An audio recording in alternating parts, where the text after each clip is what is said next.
বলছেন যে হুজুর এত বড় কথা, আমি জাকাত দিই না ঠিক আছে, তাই বলে ইসলাম থেকে বের হয়ে গেলাম কিভাবে? জি হ্যাঁ, যেদিন আমাদের ধান মাড়াই হবে, যেদিন আমাদের ভুট্টাগুলো মাড়াই হবে, ওই দিনে আদায় করে ফেলে দিতে হবে। আর ঘরে ঢুকাঢুকি নাই, কারণ ঘরে ঢুকলে শয়তান আপনাকে অসুবিধা দেবে। এই কাল দিচ্ছে, এই পরশু দিচ্ছে, এই দিচ্ছি করতে করতে শেষ, এটা আপনার খাওয়ায়। শুনে রাখো, রাসূল সাল্লাল্লাহু আলাইহি ওয়াসাল্লামের জামানায় যে লোকগুলো তাদের উট জাকাত দিত, তাদের গরু জাকাত দিত, তাদের ছাগলগুলো জাকাত দিত, এখন তারা উট ছাগল গরু ওগুলোই জাকাত দিবে।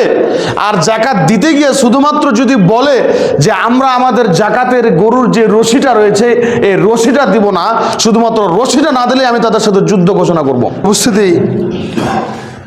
আলোচনা করতে যাচ্ছি যে আল্লাহ সুবহানাহু ওয়া তাআলা যেখানেই সালাতের কথা বলেছেন, ইয়া আইয়ুহাল্লাযীনা আমানু, হে ইমানদারগণ, যেখানে তিনি বলেছেন আকিমুস সালাহ ওয়া তুতিয়াজ যাকাত, মানে তোমরা সালাত আদায় করো এবং তোমরা জাকাত প্রদান করো। যেখানে নামাজের কথা বলেছেন সেখানে কিন্তু জাকাতের কথা বলেছেন, নামাজের পরে পরে জাকাত। আবার অত সুমু রমাদান অত হজ্জুল বাইতাইন ইসতাতা'তু সাবিলা। তাহলে এই যে হজের বিষয়টা কিন্তু পরে, কারণ হজ সবার জন্য না, যাদের টাকা পয়সা রয়েছে তারাই হজ করবে। তাহলে আমরা যারা সালাত আদায় করছি তারা আমরা জাকাতও প্রদান করব। আমাদের ফসলগুলো যখন জমি থেকে উঠে যায় তখন আমরা চিন্তা ভাবনা করি যে জাকাত আর কি দিব, যদি জাকাত দেই তাহলে তো সম্পদ আমার কমে যাবে। এই জায়গা থেকে কিন্তু জাকাত বের করে না, আর জাকাত বের হয় না এটাও সত্য। তার কারণ ঠিকঠাক যদি জাকাত বের হতো, তা যে আপনাদের এলাকায় বা অন্যান্য এলাকায় যে ফকির মিসকিনগুলো রয়েছে এদেরকে ঠিকঠাক জাকাত বের করে যদি দিয়ে দেওয়া হতো তাহলে এরা আর ফকির মিসকিন থাকতো না। সামনেবার বা সামনে বছর তারা জাকাত দেওয়ার উপযোগী হয়ে যেত। তাহলে যখন আপনি জাকাত আদায় করবেন না, আপনি অস্বীকার করছেন না যে দেব না, দরকার নেই, আপনি যখন আদায় করবেন না তখন আপনি ইসলাম থেকে বের হয়ে গেছেন। বলছেন যে হুজুর এত বড় কথা, আমি জাকাত দিই না ঠিক আছে, তাই বলে ইসলাম থেকে বের হয়ে গেলাম কিভাবে? জি হ্যাঁ, ইসলাম থেকে কিভাবে বের হলেন এখন শুনেন। আপনারা জানেন যখন আল্লাহ রাসূল সাল্লাল্লাহু আলাইহি ওয়াসাল্লাম ইন্তেকাল করলেন, রাসূল সাল্লাল্লাহু আলাইহি ওয়াসাল্লাম ইন্তেকালের পরে কিন্তু বেশ কয়েকটি মুসিবত, যেটাকে বলা হয় আর কি, সমস্যা তৈরি হলো। তার ভিতরে কিছু প্রধান সমস্যা হলো এমন যে মুসাইলাতুল কাজ্জাব নামে একজন মিথ্যা নবী দাবিদার, সে দাবি করছে যে আমি নবী। আবার রাসূল সাল্লাল্লাহু আলাইহি ওয়াসাল্লামের ইন্তেকাল খবর যখন রোম পারস্য এগুলো ছড়িয়ে গেল, তখন তারা ধেয়ে আসছে যে ছোট্ট মদিনাকে, এই মদিনা শহরটাকে তারা গুড়িয়ে দিবে এবং দখল করে নেবে, ধেয়ে আসছে। তার মানে মদিনার কড়া নিরাপত্তা বাড়াতে হবে এবং তাদেরকে প্রতিহত করতে হবে। আবার এইদিকে যায়েদ রাদিয়াল্লাহু আনহুর কমান্ডার বানিয়ে দিয়ে একটা যুদ্ধ তাকে প্রেরণ করা হয়েছিল। রাসূলের ইন্তেকালের খবর পেয়ে তারা ওখানে দণ্ডায়মান, মানে তারা যাচ্ছে না। আবার এইদিকে আরো কিছু লোক তারা দাবি করছে এইভাবে মুসলিমের ভিতরে যে আমরা তো মুসলিম, আমরা নামাজ আদায় করি, আমরা সব ঠিকঠাক ভাবে আদায় করছি, ইসলামের সবগুলো মানছি, তবে আমরা যেটা করবো যে আমরা আর জাকাত দেব না, জাকাতগুলো আমরা আদায় করব না। আমরা অস্বীকার করছি না, তবে জাকাত কে দিবে দেখ, তবে আমরা জাকাতগুলো আর আদায় করছি না। তখন ওই অবস্থায় আপনারা জানেন রাসূল সাল্লাল্লাহু আলাইহি ওয়াসাল্লাম ইন্তেকালের পরে আবু বকর রাদিয়াল্লাহু আনহু কিন্তু ইসলামের প্রথম খলিফা তিনি। তখন ওসমান রাদিয়াল্লাহু আনহু, তখন ওমর বিন খাত্তাব রাদিয়াল্লাহু আনহু এসে আবু বকর সিদ্দিক রাদিয়াল্লাহু আনহুকে বলছেন, পরামর্শ দিচ্ছেন যে এখন আমাদের যে অবস্থা, আমাদের অবস্থা হচ্ছে সব দিকেই তো আমাদের ক্রান্তিকাল একটা অবস্থা, চতুর্মুখী বিপদ। একদিকে রোম পারস্য ধেয়ে আসছে, আবার একজন নবী দাবি করছে নিজেকে, তার বিরুদ্ধে যুদ্ধ করতে হবে, তারও অনেক শক্তি, আবার একটি দল দণ্ডায়মান অবস্থায় রয়েছে, আবার এই একটা সমস্যা।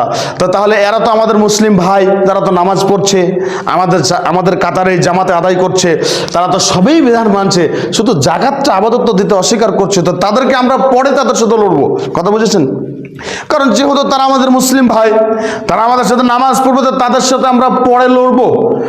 আপাতত এখন যে সমস্যাগুলো রয়েছে, যেমন রোম পারস্য, আবার একজন নিজেকে নবী দাবি করছে, তার বিরুদ্ধে যুদ্ধ করতে হবে, আবার একটি দল রয়েছে যাদেরকে আমরা যুদ্ধের জন্য পাঠিয়েছি, রাসূল পাঠিয়েছেন, তারা ওই অবস্থাতেই রয়েছে, তো তাদেরকে পাঠিয়ে দেওয়ার ব্যবস্থা হোক, আর এইদিকে আমরা কড়া নিরাপত্তা দেই। এখন যিনি খলিফা তিনি বলছেন আবু বকর সিদ্দিক রাদিয়াল্লাহু আনহু যে ওমর জাহিলি যুগতে সিংহ ছিলে, ইসলাম গ্রহণ করার পরে কি শ্রীগাল হয়ে গেছো, মানে শিয়াল হয়ে গেছো নাকি?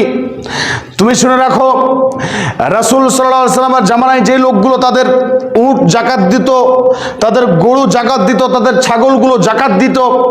এখন তারা উট ছাগল গরু ওগুলোই জাকাত দিবে। আর জাকাত দিতে গিয়ে শুধুমাত্র যদি বলে যে আমরা আমাদের জাকাতের গরুর যে রশিটা রয়েছে এই রশিটা দিব না, শুধুমাত্র রশিটা না দিলে আমি তাদের সাথে যুদ্ধ ঘোষণা করব।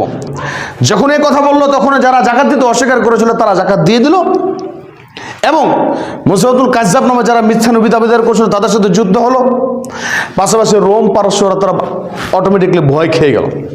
সম্মানিত উপস্থিতি, এই ঘটনা বলার কারণ হলো যে এখানে দেখেন যিনি ইসলামিক স্টেটের যিনি প্রধান, ইসলামের বিধান, তিনি কি বলছেন যে জাকাত দিতে যারা অস্বীকার করেছে তাদের বিরুদ্ধে সে যুদ্ধ ঘোষণা করে দিল।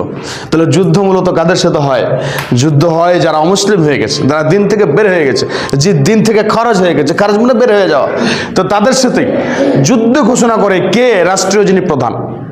তাহলে আর মানেই বোঝা যাচ্ছে যে জাকাত না দেওয়া মানে সে ইসলাম থেকে বেরিয়ে যাওয়া। ইসলাম থেকে যদি না বেরোলো তাহলে তার সাথে যুদ্ধ কেন ঘোষণা করলো আমাকে বোঝান। এর মানে হচ্ছে যে আপনি যখন জাকাত দিবেন না, জাকাত দিতে অস্বীকার করবেন, জাকাত দিবেন না, জাকাত দিতে অস্বীকার করবেন, তখন আপনি ইসলাম থেকে বেরিয়ে যাবেন। এই জন্য আমাদের কি করতে হবে? জাকাতগুলো যথাযথভাবে আদায় করতে হবে, একেবারে পাই টু পাই গুনে গুনে আদায় করে ওই দিনেই, যেদিন আমাদের ধান মাড়াই হবে, যেই দিন আমাদের ভুট্টাগুলো মাড়াই হবে, ওই দিনে আদায় করে ফেলে দিতে হবে। আর ঘরে ঢুকাঢুকি নাই, কারণ ঘরে ঢুকলে শয়তান আপনাকে অসুবিধা দেবে। এই কাল দিচ্ছে, এই পরশু দিচ্ছে, এই দিচ্ছি করতে করতে শেষ, এটা আপনার খাওয়া হয়ে গেছে। আবার ফেতরাগুলো আমাদের আদায় করে দিতে হবে। আমাদের টাকা রয়েছে, ব্যাংক ব্যালেন্স রয়েছে, সোনা রয়েছে, এগুলোকে প্রতি বছর হিসাব করে করে 2% বা মানে 2.5% বের করে দিতে হবে এবং জাকাত দিয়ে দিতে হবে। এগুলো করে আপনার দোকান রয়েছে, দোকানের মালগুলো হিসাব করে করে বছর পেরিয়ে গেছে আবার জাকাতে বের করে দিয়ে দিবেন। তাহলে যখন আপনি জাকাত বের করে দিবেন তখন আপনার সম্পদ বাড়বে, কমবে না, আপনার ক্ষতি হবে না। আপনি মনে করছেন যে আমার এই জাকাত দিচ্ছি না তা আমার প্রতি বছর 2 লাখ বা 3 লাখ টাকা মানে থেকে যাচ্ছে, কিন্তু আপনি দেখবেন যে আল্লাহ সুবহানাহু ওয়া তাআলা এমন একটা বালা মুসিবত দিবে যার মাধ্যমে আপনার 2 লাখের জায়গায় 10 লাখ টাকা খরচ হয়ে গেছে। আর দেখবেন যখন জাকাত দিবেন তখন আর এই বালা মুসিবতগুলো বা এগুলো খরচ হবে না। আল্লাহ সুবহানাহু ওয়া তাআলা আমাদের বুঝার তৌফিক দান করবেন, আমিন। সম্মানিত উপস্থিতি, দানের যে গুরুত্ব রয়েছে, এটা তো জাকাত মানে এটা হলো আবশ্যক, আর দানটাও কিন্তু জাকাত, কিন্তু এটা কি আবশ্যক নয়? মানে কথাটা ভালো করে বুঝেন, জাকাতের কিন্তু সীমারেখা রয়েছে যে এতগুলো হলে এতগুলো দিতে হবে, কিন্তু দানের কিন্তু সীমারেখা নেই। আপনি দান অগণিত দিতে পারেন।